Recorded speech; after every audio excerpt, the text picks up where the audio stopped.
여러분 안녕하십니까? 지금 현재 40 총선거 결과에 대해 국민의힘이 좀 아쉬운 점이 있어서 우리 보수파 유권자들이 좀 격앙돼 있지요. 그러나 국민의힘이 완전히 패배한 건 아니지요. 오히려 지역구 6석을 확보했으며 개헌 저지선 108석. 그러나 문제는 무엇입니까? 전과사범 이재명의 재판과 조국 혁신당의 조국은 앞으로 감옥에 가게 생겨먹지 않았습니까? 법조계에서 이번에 범야권에서 당선된 당선자들 당선 무효형 무려 적게는 20명 많게는 30명 이상 받을 수 있다라고 예측을 하며 민주당이든 또 조국 혁신당이든 웃을 수만은 없다라고 강조하지 않습니까? 자, 어찌되었든 한동훈 지금 난리가 났습니다. 한동훈이가 왜 난리가 났겠습니까? 몰랐던 한동훈의 이야기. 우리 한동훈 미워하지 맙시다. 한동훈에 대해 홍준표 입에 걸레를 물었습니다. 정성산 TV 좋아요, 구독, 알림은 큰 힘이 되겠습니다. 자, 한동훈 전 위원장을 극도로 추앙을 했던 이 커뮤니티에 이런 글이 올라왔습니다. 한동훈은 이중고를 안고 선거를 치루었습니다. 우리가 몰랐던 한동훈의 이야기. 한동훈이 비대위원장을 맡았을 때의 당 상황은 당장 선거를 치르면 65석에서 68석 전망이었습니다. 처음에 여의도 연구원부터 정비하고 등용했던 사람들의 면면을 보면 정권 심판론이 얼마나 강했는지 처음부터 잘 알고 있었던 것으로 보입니다. 동시에 당 내부의 분열, 적대 구도에 대해서도 꿰고 있었죠. 그런데 당시 세복의 등이 요구했던 것처럼 대통령과 디커플링하는 형태로 선거를 치르면 대통령 지지층이 빠져버리면서 아예 당이 붕괴되어 버린다는 것이 문제였습니다. 인물에 대한 호불호, 정세, 판단의 옳고 그름을 떠나 만나면 화학적으로 폭발하는 관계가 되었어요. 그래서 한동훈 앞에 놓여 있는 상황은 아주 어려웠습니다. 모순되는 과제를 동시에 해결해야 했습니다. 이번 선거 결과는 지역 구도에 있어서도 새로운 장으로 넘어갔는데 PK와 경기도에서 선거 결과를 보면 대부분 박빙이었습니다. PK에서의 보수 우위는 이제 정말 옛날 일입니다. PK에서 조금만 삐끗했으면 민주당이 역으로 올킬 할 수도 있었어요. 그런데 반대로 민주당이 지난 몇 번의 선거에서 절대 우위를 지키고 있던 경기도, 서울 북, 서부를 보면 여기서도 대부분 지역이 박빙이었습니다. 충청도는 말할 것도 없고요. 그랬기 때문에 불과 2년 전인 지방선거에서는 국민의힘이 동네 구석구석까지 압승할 수 있었고 2년 뒤에는 정반대 상황이 벌어질 수 있었던 거죠. 그러니 처음 목표는 65석에서부터 출발해 최소한 개헌 저지선은 구축하는 것이었으나 취임하고 나서 여의도 연구원 정비한 이후에 데이터를 받아보니 중도층에서 정말 조금만 넘어오면 150석 싸움도 불가능하지 않다고 판단 내릴 수 있었습니다.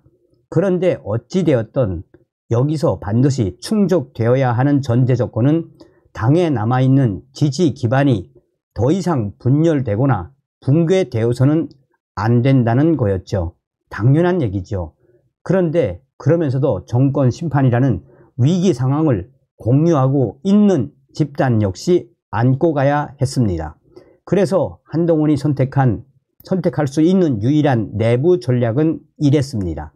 이준석, 유승민 등 보수 세력이 절대로 받아들이지 못하는 인물은 핀포인트로 외면하는 대신 위기 상황을 잘 알고 있는 나머지 세복애들은 선거판에서 제 역할을 할 수 있도록 대우하고 띄워주면서 원팀의 이미지를 만들어 지지층의 정서적 거부감을 낮추는 초고난이도의 퀘스트를 수행해야 했습니다.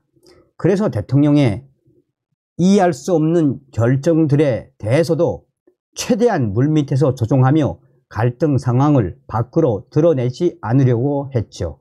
그런데도 주기환, 도태우, 장해찬 등 공천 문제와 한동훈에게 비례 공천 등 개인적으로 영향을 끼치려는 외부 세력과 유튜버들, 대통령의 이해할 수 없는 불만과 조치들이 겹치면서 이 과정은 매우 위태롭게 수행되었습니다. 그래도 어쨌든 유튜버, 이 자통당을 중심으로 한 일부 이탈은 있었지만 전면적인 붕괴를 막고 결국 지지층을 결집시켜내면서 최초 목표였던 개헌 저지선까지는 구축했다고 생각해요. 보수층 한쪽이 무너지면 그대로 게임 끝인 구조였으니까요.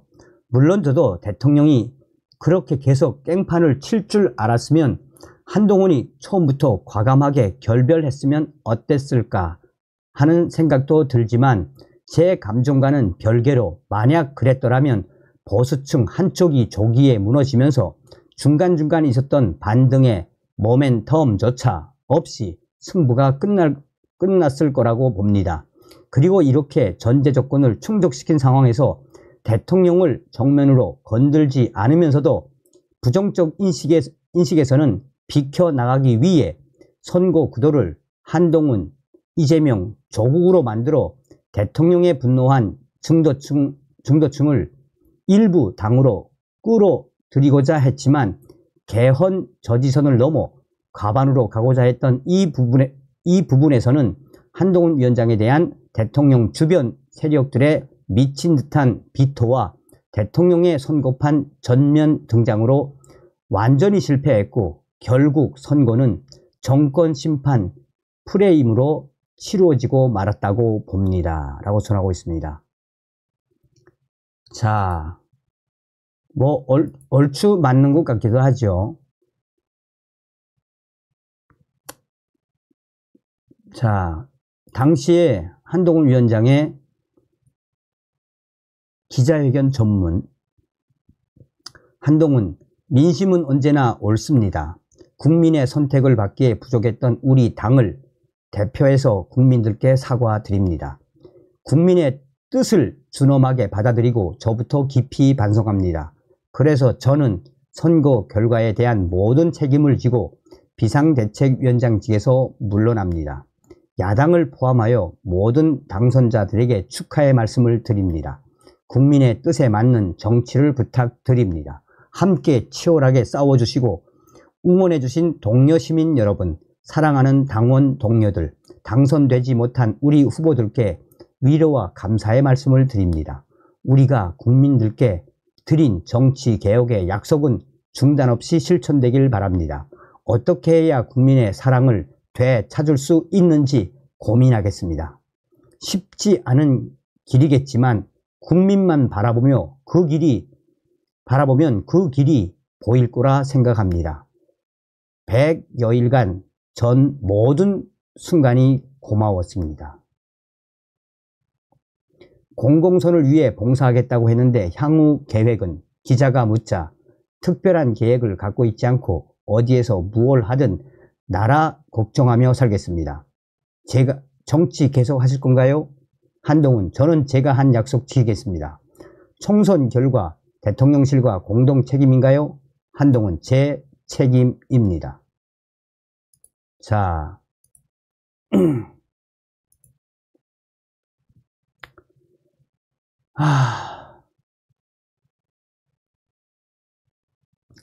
한동훈 차에서 눈시울 붉어진 거 봤냐?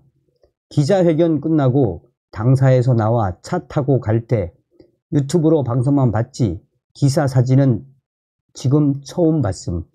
방송에서는 배웅받을 때 표정 괜찮아서 괜찮은가 보다 했지.